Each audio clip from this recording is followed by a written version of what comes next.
ሰላም ውድ አድማጮቻችን፣ ይህ የስፖርት ነው። 34ኛ ሳምንት የእንግሊዝ ፕሪሚየር ሊግ ሲመለስ ከሚጠበቁ ጨዋታዎች ውስጥ አንዱ አርሰናል መድፈኞቹ ኒውካስትልን የሚገጥሙበት የሜዳቸው የሚያደርጉት ጨዋታ ነው። ይህ ጨዋታ የተለየ የሚያደርጉት ብዙ ምክንያቶች አሉ። አርሰናል የተቀሙትን መሪነታቸውን እንግዲህ በሳምንቱ አጋማሽ ማንቸስተር ሲቲ በርንሌይን 1-0 ማሸነፉን ተከትሎ አርሰናልና ማይክል አርቴታ ከመሪነታቸው ዝቅ ብለዋል፣ ሁለተኛ ሆነዋል። ከመሪነታቸው ዛሬ ዝቅ ያሉት በጎል አስቆጣሪነት ብዛት ነው እንጂ በጎል ክፍያ በሁሉ ነገር ከማንቸስተር ሲቲ ጋር እኩል ሆኗል። እንግዲህ አርሰናል ከዚህ በኋላ ጨዋታዎችን ማሸነፍ ብቻ ሳይሆን የማንቸስተር ሲቲ ነጥብ መጣል፣ ያለበለዚያ ደግሞ የተሻለ የራሳቸውን ጎል አስቆጣሪነት ይጠበቃል። ከዚህ በኋላ ፈረሱም ሜዳውም ለሁለቱ ቡድኖች እንደፈለጉት ነው። በራሳቸውን እድል በራሳቸው የሚወስኑ ይሆናል። ይህ የውድድር ዓመቱ ትልቁ ጊዜ ነው። ታዲያ መድፈኞቹ ያለፉትን ሁለት ጨዋታዎች ሽንፈትን ማስተናገዳቸው አይረሳም። ይህ የኒውካስትል ጨዋታስ ምን ያሳድርባቸዋል? እንግዲህ መድፈኞቹ ማንቸስተር ሲቲ ከመጫወቱ በፊት አርሰናል እንግዲህ ከ34ኛ ሳምንትና 35ኛ ሳምንት ጨዋታውን የሚያደርግ ይሆናል። ሁለቱን ጨዋታዎችን አሸንፎ 6 ነጥብ መሪነቱን አረጋግጦ ማንቸስተር ሲቲን ቀሪ ጨዋታዎችን ላይ ጫና መፍጠር የሚችልበት ነው። ሲቲ በዚህ ሳምንት የሚጫወት አይሆንም። በኤፍኤ ካፕ ጨዋታ ወደ ዌምብሌይ አቅንቶ ሳውዝሃምፕተንን የሚገጥም ይሆናል። እንግዲህ እንደ ኦፕታ ሱፐር ኮምፒውተር ውጤት መሰረት ከሆነ አርሰናል ይህንን ጨዋታ የኒውካስትሉን 68% የማሸነፍ አቅም አለው የሚል ውሳኔውን ወይም ደግሞ ግምቱን አስቀምጧል። እንግዲህ መድፈኞቹ ካለፉት 6 ጨዋታዎች 4ቱን ተሸንፈዋል። ይህ አሳሳቢ ፐርፎርማንሳቸው፣ አሳሳቢ ብቃታቸው መድፈኞቹ ካደረጓቸው ከስድስቶቹ ጨዋታዎች በፊት ካለፉት 52 ጨዋታዎች ሽንፈቶችን ካስተናገዱት አንጻር ይህ ያለፉት 6 ጨዋታ ላይ ያጋጠሟቸው ሽንፈቶች የሚበልጥ ይሆናል። ኒውካስትል እንደ አርሰናል ሁሉ ደግሞ ኒውካስትልን በራሱ ችግር በራሱ ሁኔታ እየተፈተነ ይገኛል። ታዲያ ኒውካስትል ደካማ ብቃቱን ለማየት ካለፉት 11 የፕሪሚየር ሊግ ጨዋታዎች 8ቱን ተሸንፏል። ይህ አሳሳቢ ብቃቱ ላይ ይገኛል። ኤዲሃው ከኒውካስትል ቤት የመለቀቃቸው ነገር በሚመጣው ክረምት እርግጥ የሚሆን ይመስላል። ታዲያ ሁለቱም ቡድኖች ጠባቂ የሆነው የቅዳሜ ምሽት 1:30 የሚደረገው ጨዋታ ላይ የተለያዩ ነገሮች የሚጠበቁ ይሆናል። ብዙ ማለት የምንችለው ነጥቦች አሉ። ይህ የስፖርት ነው። የስፖርትን ላይክ፣ ሼር፣ ኮሜንት፣ ሰብስክራይብ ማድረጋችሁን አትርሱ። ይህ ለሲቲም ለአርሰናል ደጋፊዎችም የተለየ ጨዋታ ይሆናል ብዬ አስባለሁ። አርሰናል ማሸነፍ ከዚህ በኋላ በምንም አይነት ጨዋታዎች ውስጥ ሽንፈትን አለመፍጠር ወይም ለስህተት ዜሮ ቦታ የለውም። ያለበለዚያ ይህንን የእንግሊዝ ፕሪሚየር ሊግ ዋንጫ የሚያጡበት ይሆናል። ታዲያ ማይክል አርቴታ ልጆች ይህንን ጨዋታ ለማሸነፍ ሁሉ ነገሩን የሚያደርጉ ይሆናል። ማንቸስተር ሲቲ ከነሐሴ ወር በኋላ ለመጀመሪያ ጊዜ የእንግሊዝ ፕሪሚየር ሊግ መሪነቱን መቆናጠጥ ችሏል። አርሰናል ከበርንማውዝና ከማንቸስተር ሲቲ የተከታታይ የ2-1 ሽንፈቶች ናቸው ለዚህ የዳረጉት ማለት ይቻላል። በተለይ ደግሞ የማንቸስተር ሲቲው ጨዋታ ላይ የ6 ነጥብ ጨዋታ ስለነበር አርሰናል አቻ መውጣት አለመቻሉ የመሪነት የነበረው 3 ነጥቡንም አሳጥቶታል። ከዛ ውጭ ደግሞ 3 ነጥብ ሽንፈት ማስተናግዷል። በአጠቃላይ ያንን የ6 ነጥብ ጨዋታ ማንቸስተር ሲቲ እና ፔፕ ጋርዲዮላ በሚገባ ማሳካት ችለዋል። አሁን እኩል 70 ነጥብ ላይ ይገኛሉ። ኤርሊንግ ብራውት ሃላንድ ይህ ተጠባቂ የሆነው የእንግሊዝ ፕሪሚየር ሊግ አጥቂ መድፈኞቹ ላይ ሁለተኛውን ጎል እንዳስቆጠረ እንዲሁም ደግሞ በርንሌይን ሲያሸንፉ ለማንቸስተር ሲቲ ጎል እንዳስቆጠረ ይታወቃል። እንግዲህ ኦፕታ ሱፐር ኮምፒውተር አርሰናልን የዋንጫውን እድል የመስጠቱን ከ90-92% አሁን 65.5% ደርሷል። አሁንም ግን አርሰናል በኔ እይታ የተሻለ እድል አለው ብዬ አስባለሁ። ማንቸስተር ሲቲ ጠንካራ ጨዋታዎች ከፊቱ ይጠብቁታል። ነገር ግን መድፈኞቹ ታዲያ የራሳቸውን ጨዋታ ያሸንፋሉ ወይ? ትልቁ ጥያቄ ይሄ ነው። ማንቸስተር ሲቲ ያሸንፋል አያሸንፍም ሳይሆን፣ ነገር ግን ማንቸስተር ሲቲ ካሉት ቀሪ 5 ጨዋታዎች ነጥብ መጣሉ የሚጠበቅ ነው ብዬ አስባለሁ። ያም ደግሞ እውነት ያለው ይመስለኛል። ምክንያቱም ኤቨርተን፣ ብሬንፎርድ፣ በርንማውዝን ይገጥማል በተከታታይ 3 ጠንካራ ጨዋታዎች ናቸው። ከዛ ውጭ ሜዳ ውጭ የሚያደርጋቸው ጨዋታዎች አሉ።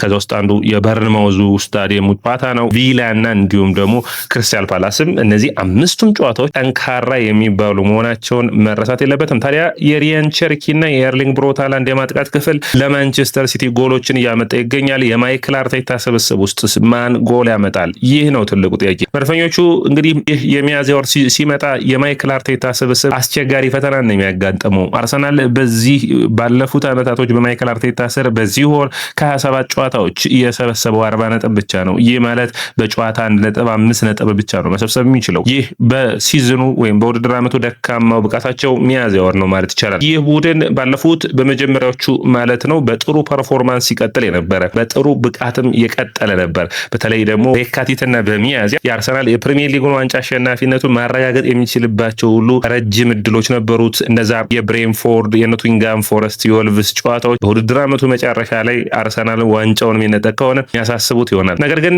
ባለፉት 52 ጨዋታዎች አርሰናል 39ን አሸንፎ 10ን አቻውቶ በ3 ውድድሮች ብቻ ነው ሽንፈትን ያስተናገረው። ታዲያ ይህ ቡድን ይህ ስብስብ ለምን ባለፉት 6 ጨዋታዎች 4 ሽንፈትን አስተናገደ? ትልቁ ጥያቄ ነው። ያም ደግሞ በጎል አስቆጣሪዎቹ ጫንቃ ላይ የሚወድቅ ይመስለኛል። ምክንያቱም ጎሎች መድፈኞቹ ቤት ጠፍተዋል ማለት ይቻላል። በመጀመሪያዎቹ 52 ጨዋታዎች 3 ሽንፈትን ብቻ አስተናግዶ ባለፉት 6 ጨዋታዎች 4 ሽንፈትን እንዴት ይህ ቡድን መፈረካከስ ቻለ? ለማይክል አርቴታ መመለስ የሚጠበቅበት ስራ ነው። መድፈኞቹ በተከታታይ 2 ሽንፈቶችን አስተናግዷል። ሶስተኛ የሚያስተናግዱ ከሆነ ከሚያዝያ 22 በኋላ ለመጀመሪያ ጊዜ ነው የሚሆነው። በአርሰናል በኩል አርሰናል ያለ ቡካዮ ሳካ እንደሚቸገር በጨዋታዎች ውስጥ እያሳየ ይገኛል። 73% መድፈኞች የማሸነፍ አቅም አላቸው ከቡካዮ ሳካ ጋር 22 ጨዋታዎችን ያደረገው 16ቱን አሸንፎ 2.36 ነጥቦችን በ90 ደቂቃ ውስጥ ከቡካዮ ሳካ ጋር ማሳካት ይችላሉ። ነገር ግን አርሰናል ያለ ቡካዮ ሳካ 45% ብቻ ነው የማሸነፍ አቅም ያለው። ካለፉት 11 ጨዋታዎች ደግሞ በ5ቱ ሽንፈት አስተናግዶ 1.64 ነው የመሰብሰብ የቻለው በ90 ደቂቃ ውስጥ። ታዲያ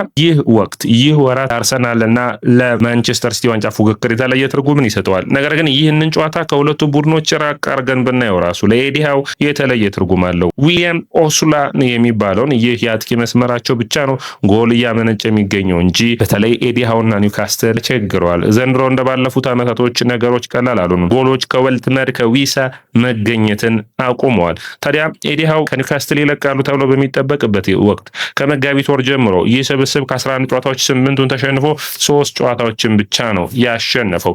ታዲያ አርሰናል ኦዴጋርድ፣ ሳካ፣ ቲምበር፣ ካላፊዮሪ ከጉዳታቸው ይመለሳሉ ወይ? ትልቁ ጥያቄ ነው። ኦዴጋርድ በሲቲ ጨዋታ ተመልሷል። የሳካ ቲምበርና ካላፊዮሪ የሚጠበቅ ይሆናል። በኒውካስትል በኩል ጎርደን ለጨዋታው የመድረስ እድል ሊኖሩ ይችላል። ሊቨርሜንቶ፣ ሻየር እና ጆሊንግተን ግን በጨዋታው ላይ የመኖር እድላቸው 0% ነው ማለት ይቻላል። ይህ ማለት አርሰናል እንግዲህ በሴንት ጄምስ ፓርክ የመጀመሪያውን ጨዋታ 2-1 ባሸነፈበት ጊዜ የምታስታውሱት ያ ወሳኙ በተለይ ገብርኤል ማጋሌሽ በጭማሪ ደቂቃ ላይ ያስቆጠረው ጎል ነው አርሰናልን ወሳኙ 3 ነጥብ እንዲወስድ ያደረገው። ታዲያ መድፈኞቹ በኤምሬትስ ይህንን ጨዋታ ይህንን ጫና ማከናወን ይችላሉ ወይ? ቀጥተኛና ትልቁ ፈተና ይሆናል። ባለፉት 13 የሜዳ ውጭ ጨዋታዎች ላይ አርሰናሎች ለማሸነፍ ሙከራቸውን አድርገዋል። ጥሩ ፐርፎርማንስ የሚያሳዩባቸው ነው። ነገር ግን ኒውካስትሎች ያለፉት 13 የሜዳ ውጭ ጨዋታቸው ውጤታማ ሊሆን አልቻለም። አንድ አቻ ከመውጣት ውጭ በ12ቱ ሽንፈትን አስተናግሯል። ኒውካስትል አሁን ሁሉ ነገር ግራ የገባው ቡድን ነው። ነገር ግን ወሳኝ ምዕራፍ ላይ ደግሞ አርሰናልን በማሸነፍ ወደ ውጤት ሊመለሱ የሚችሉበት እድል ሊፈጠር ይችላል ተብሎ የሚጠበቅ ይሆናል። እንግዲህ አርሰናል ባለፉት ጊዜያቶች ኒውካስትል ላይ በእንግሊዝ ፕሪሚየር ሊግ ከተባለ በኋላ አርሰናል 1 ጎል በነገው ጨዋታ ላይ ጎል የሚያስቆጥር ከሆነ 100ኛ ጎሉ ነው የሚቆጠር ይሆናል። ይህ ማለት ኤቨርተን፣ ዌስትሃም፣ ቶተናም እና እንዲሁም ደግሞ ቪላ ላይ አርሰናል ከዚህ በፊት 100 ጎሎችን አስቆጥሯል። 5ኛው ቡድን ይሆናል። እንግዲህ ማንቸስተር ዩናይትድ 6 ቡድኖች ላይ 100 ጎሎችን አስቆጥሯል። እንዲሁም ደግሞ ሌላኛው ቡድን የሆነው ተጠባቂ ቡድን ሊቨርፑል 5 ጊዜ 100 ጎሎችን በተቃራኒ ቡድኖች ላይ አስቆጥሯል። አርሰናል አሁን 5 ቡድኖች ላይ የሚያስቆጥር ይሆናል። ኦፕታ የዚህ ጨዋታ ግምቱን ሲያስቀምጥ ለአርሰናል 68% የማሸነፍ ዕድል፣ 14% ለአቻ፣ 18% ለኒውካስትል ሰጥቷል። እንግዲህ ግምት ያስተላለፉ የማይክል አርቴታ በተለይ በተጎዱ ተጫዋቾች ላይ የሚያወጣው መረጃ የሚጠበቅ ይሆናል ብዬ አስባለሁ። ነገር ግን ግምት ያስተላለፉን በምናይበት ጊዜ ራያ ግብ ጠባቂውን የሚጀምር ይሆናል። ቲምበር የሚመለስ ከሆነ አንዱ የሚጠበቅ ነው። ያለበዛ ግን ዋይት፣ ሳሊባ፣ ገብርኤል ማጋሌሽ እና ሂንካፔ ተከላካይ መስመሩ ላይ የሚመሩት ይሆናል። ኤዜ፣ ዲክላን ራይስ እና ኦዴጋርድ በተለይ በ8 ቁጥር ሚና ላይ ልናየው እንችላለን። የሳካ መመለስ ይጠበቃል። ሳካ የማይመለስ ከሆነ ግን በዚህ ቦታ ላይ ማዱዌኬን፣ አቨርትዝን እና እንዲሁም ደግሞ ሊያንድሮ ትሮሳርድን በአጥቂ መስመር ላይ ልናየው እንችላለን። አርሰናል ጎሎች ያስፈልጉታል። ስለዚህ እነዚህን ጎሎች ሊያገኝባቸው የሚችላቸውን እድሎች በዚህ ሳምንት በሚገባ እያከናወነ ይገኛል ተብሎ ይጠበቃል። የ2 ቀናት እረፍትን ለተጫዋቾቹ ማይክል አርቴታ ሰጥቶ ነበር። እረፍት መልስ ተጫዋቾቹ በተለየ ብቃት ይመለሳሉ ተብሎ ይጠበቃል። በኒውካስትል በኩል የሚጠበቀው የቋሚ አሰላለፍ ኒክ ፖፕ ከግብ ጠባቂው የሚጀምር ይሆናል። ኬረን ትሪፔ፣ ማሊክ ታው፣ ዳኒ በርን እና ሃል የተከላካይ መስመሩ፣ ቶናሊ ጎሜሬስ እና ራምሴ የአማካይ መስመሩን ይዛሉ። ኤላንጋ እና ሃርቪ ባርነስ ሁለቱን መስመሮች ይዛሉ። ኒኮላስ ዌልትመድ የአጥቂ መስመሩን የሚይዝ ይሆናል። ይህ ጨዋታ ወሳኝ ነው። ለአርሰናል የሞትና የሽረት ያክል ወሳኝ ነው። ታዲያ መድፈኞቹ ይህንን ጨዋታ ማሸነፍ ይችላሉ? ትልቁ ጥያቄ ነው የሚሆነው። ወደ አድማቻችን የያ ስፖርት ነው። የያ ስፖርትን ላይክ፣ ሼር፣ ኮሜንት፣ ሰብስክራይብ ማድረጋችሁን አትርሱ።